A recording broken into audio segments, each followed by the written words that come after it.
John Pierpont Morgan was a towering figure in American finance and one of the most powerful bankers in history who shaped the modern American economy. John Pierpont Morgan, financier and industrial organizer, was born in Hartford, Connecticut on April 17, 1837. He came from a prominent banking family. He had a distinctive appearance marked by a disfiguring skin condition. Morgan's early years were marked by privilege and preparation for a life in finance. He attended elite private schools and received education in Switzerland and Germany, where he became fluent in both French and German. His education was interrupted periodically by health problems, including rheumatic fever, which would affect him throughout his life. His cosmopolitan education shaped his understanding of international finance and business, lessons that would prove invaluable in his later career. After completing his European education, Morgan began his banking career in 1857 at his father's London banking house. His father, Junior Spencer Morgan, was already an established banker with significant connections in both American and European financial circles.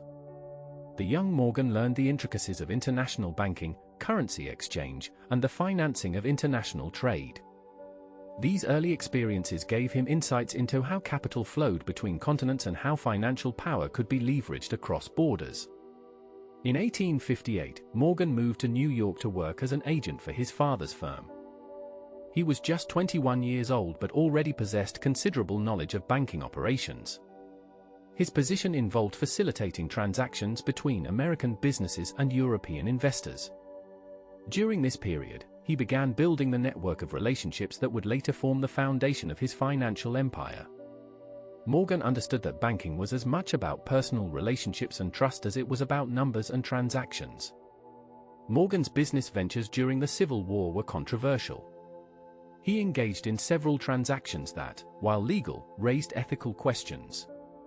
Most notably, he was involved in financing the purchase of defective rifles that were sold to the Union Army at a significant markup. The rifles, known as Hall carbines, had been rejected by the military but were purchased cheaply, refurbished minimally, and resold to the government at a profit. Morgan's role was as a financier rather than a principal, but the incident would later be used by critics as evidence of his willingness to profit from others' misfortune. Morgan also paid for a substitute to serve in his place in the Union Army, a legal practice at the time but one that highlighted the class divisions of the era. After the war, Morgan continued to build his banking business. In 1864, he formed a partnership and established his own firm. The business focused on foreign exchange and the sale of securities, particularly government bonds and railroad stocks. Morgan's European connections gave him a significant advantage in attracting foreign investment to American enterprises. European investors, particularly British investors, were eager to invest in American growth but needed trusted intermediaries. Morgan positioned himself as that intermediary, earning commissions and building influence. In 1871, Morgan partnered with the Drexel family of Philadelphia to form Drexel, Morgan & Company. This partnership significantly expanded his resources and influence. The Drexels were one of America's most prominent banking families, and the alliance gave Morgan access to their extensive client base and capital. The firm became one of the leading banking houses in America, competing with established firms like J. Cook & Company. Morgan's reputation for integrity and conservative financial management attracted clients who valued stability over speculation. Morgan's personal life during this period was marked by both happiness and tragedy. He married Amelia Sturgis in 1861, but she died of tuberculosis just 4 months after their wedding. The loss devastated Morgan and he threw himself into his work. In 1865, he married Frances Louisa Tracy, with whom he would have 4 children. His family life provided stability and social connections that complemented his business activities. The Morgans became prominent figures in New York society, known for their art collecting, philanthropy, and lavish lifestyle. The 1870s brought Morgan into the railroad business, which would become central to his career. American railroads were expanding rapidly but were plagued by financial instability, cutthroat competition, and poor management. Many railroad companies were overcapitalized, poorly constructed, and engaged in destructive rate wars that benefited no one. Morgan saw opportunity in this chaos.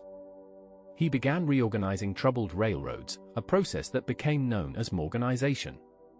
His approach involved replacing management, restructuring debt, eliminating competition through consolidation, and installing his own representatives on boards of directors to ensure sound financial practices. Morgan's first major railroad reorganization was the Albany and Susquehanna Railroad in 1869. The railroad had been the subject of a bitter corporate battle, and Morgan intervened to resolve the conflict and restore financial stability. His success in this venture established his reputation as a railroad reorganizer. Over the following decades, he would reorganize numerous railroads including the New York Central, the Erie, the Reading, the Chesapeake and Ohio, and the Southern Railway. By the 1890s, Morgan controlled a vast railroad empire that dominated American transportation. The Panic of 1893 tested Morgan's power and influence. The economic crisis was triggered by railroad overexpansion, falling agricultural prices, and a run on gold reserves. Banks failed, businesses collapsed, and unemployment soared. The crisis threatened to destabilize the entire American financial system.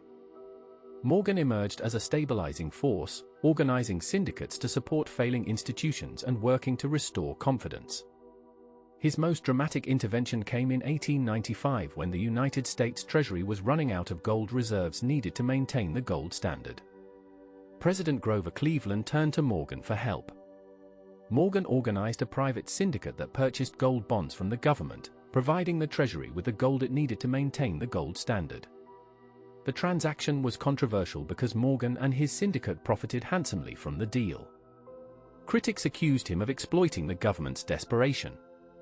However, Morgan's defenders argued that he had saved the country from financial collapse when no one else could or would. The incident demonstrated Morgan's unique position in American finance. He had become, in effect, a central banker for a nation that had no central bank. Following the 1895 gold rescue, Morgan's power and influence reached unprecedented levels. He was no longer simply a banker but a force that could shape the American economy. He used this power to reorganize and consolidate industries.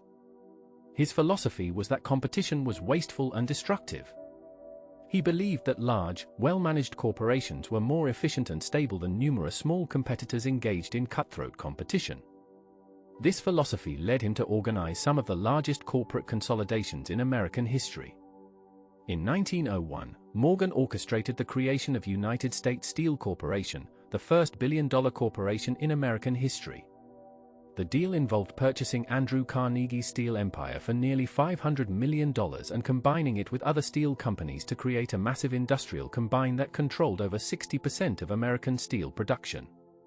The transaction shocked the nation with its scale. Carnegie reportedly said that Morgan was the only man who could have put together such a deal. The creation of U.S. Steel represented the apex of Morgan's power as an industrial organizer. Morgan's consolidation activities extended beyond steel and railroads. He organized the General Electric Company, bringing together competing electrical equipment manufacturers. He helped create International Harvester, combining agricultural equipment manufacturers.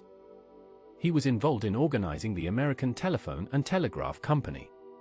By the early 20th century, Morgan and his partners held directorships in corporations representing billions of dollars in assets. The House of Morgan, as his banking empire was known, had become the most powerful financial institution in America.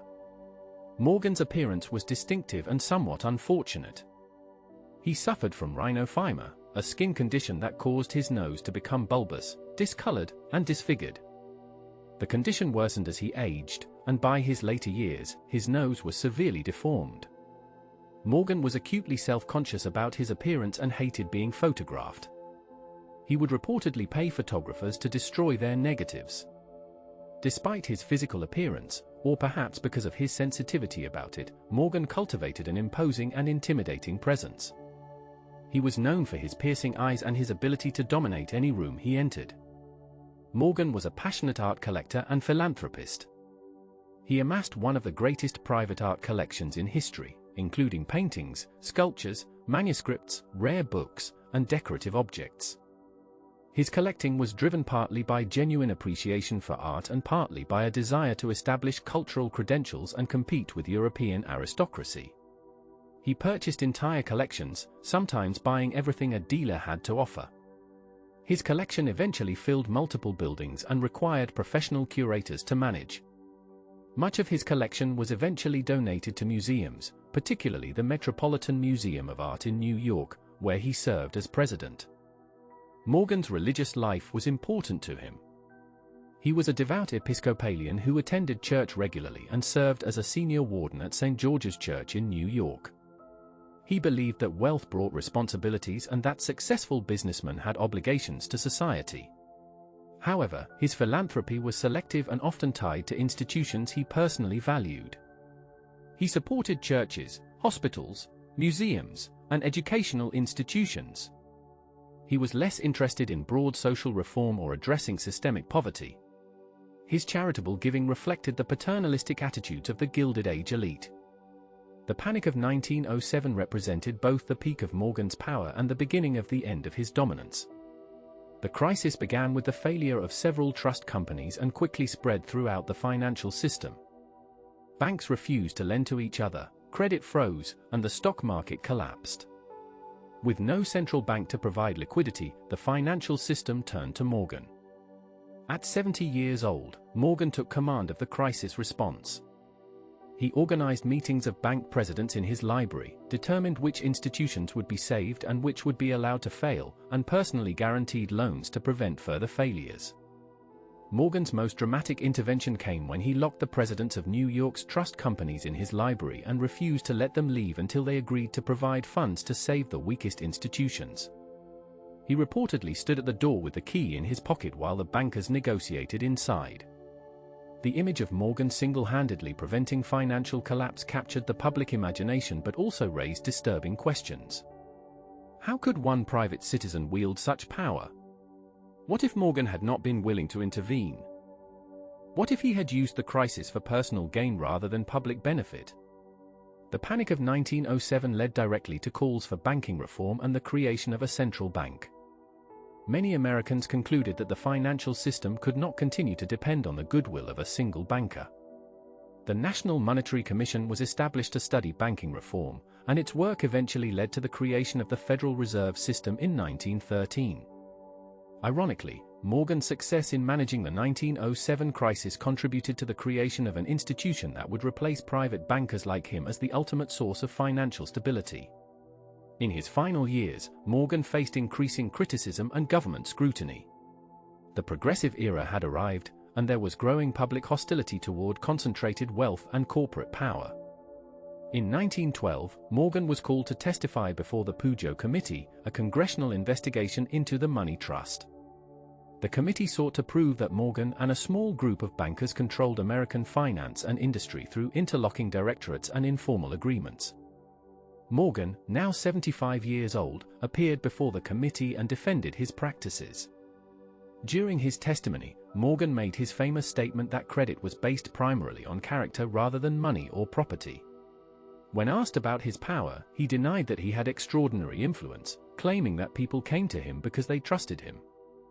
His testimony was often evasive, and he seemed genuinely unable to understand why people found his power problematic.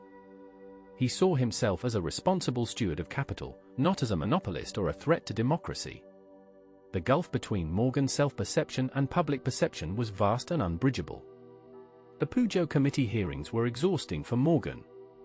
He was questioned for hours over multiple days, and the experience took a toll on his health. Shortly after the hearings concluded, Morgan left for a trip to Egypt, seeking to recover his strength and escape the controversies at home. However, his health continued to deteriorate during the trip. He suffered from depression and physical weakness. His famous vitality had abandoned him. On March 31, 1913, John Pierpont Morgan died in Rome, Italy. He was 75 years old. The official cause of death was given as a blood disorder, though his decline had been hastened by the stress of the Pujo hearings and general exhaustion. His body was returned to the United States and he was buried in Hartford, Connecticut, the city of his birth. His funeral was attended by thousands, including business leaders, politicians, and ordinary citizens who recognized that an era had ended with his passing. Morgan's estate was valued at approximately $80 million, far less than many people had expected. Much of his wealth was tied up in art collections and other assets rather than liquid capital. His son, Jack Morgan, inherited the banking business and continued to lead the firm, though he would never wield the personal power his father had commanded. The House of Morgan remained influential for decades, but the creation of the Federal Reserve and increasing government regulation meant that no private banker would ever again occupy the position Morgan had held. Morgan's legacy is complex and controversial. He was instrumental in organizing and modernizing American industry. His consolidations created efficiencies and eliminated wasteful competition. His reorganizations of railroads brought stability to a chaotic industry. His interventions during financial crises prevented economic collapse. He helped establish American corporations that would dominate their industries for generations. He was a major philanthropist whose art donations enriched American cultural institutions. However, Morgan also concentrated enormous power in private hands. His consolidations eliminated competition and created monopolies or near-monopolies in several industries.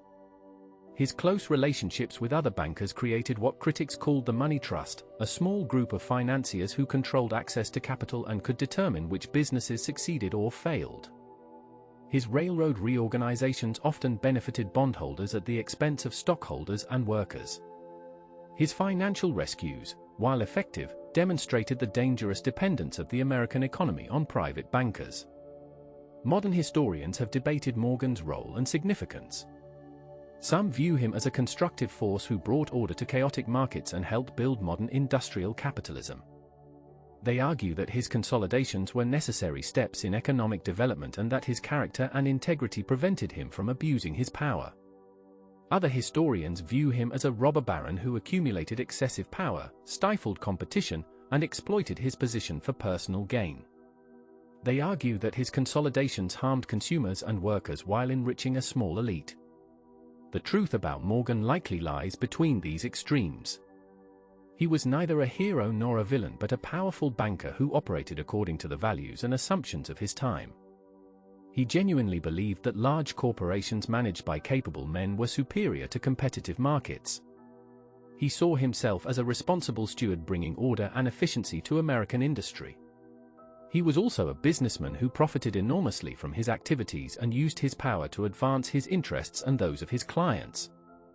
Morgan's influence extended beyond his lifetime. The banking firm he built continued as J.P. Morgan and Company and later became part of J.P. Morgan Chase, one of the largest banks in the world.